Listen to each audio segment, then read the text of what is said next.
Qariganida bu o'limini kutib yotish eng yomon narsa. Buni Mijozimiz 1 oy oldin bizdan mana shu yugurish yo'lakchasini xarid qilgan edilar.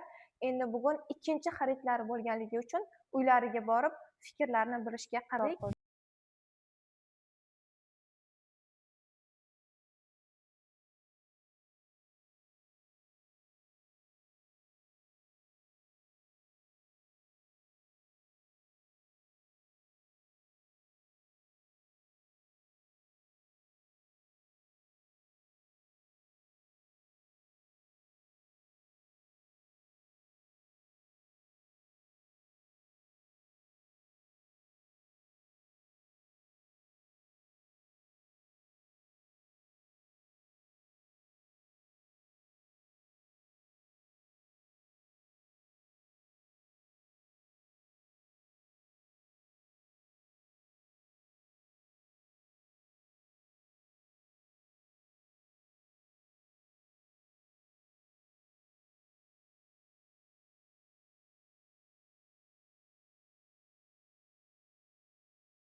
Hozir sog'lig'ingiz demak ancha yaxshi bo'lib qoldi.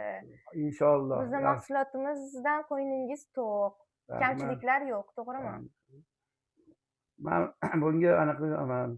Yoshi kattalar, mana shu kimda sog'lig'ida muammo bo'lsa, shu narsani olib shug'ullansa, xudo xohlasa hamma kasallar ham anaqa dori ham ichmaydi. Xudo xohlasa ovqatni ham to'g'ri ovqatlanishga o'tadi. Bu sog'liqni to'g'rilaydigan narsa ekan. Odamzodda o'zini hayoti, sog'lig'i uchun harakat qilish kerak. Kechalari uxlamasdim. 10-15 minut uxlab turib ketardim. Mana hozir shu bilan zanimasida qilganimdan burun uyqularim yaxshi. Tengdoshlarimga, bizga o'xshagan yoshi kattalarga aytaman, agar sog'lig'inglar kerak bo'lsa, mana shuni olib minishinglarni tavsiya etamiz. Xudo xohlasa yaxshi bo'lib ketadi. Inshaalloh.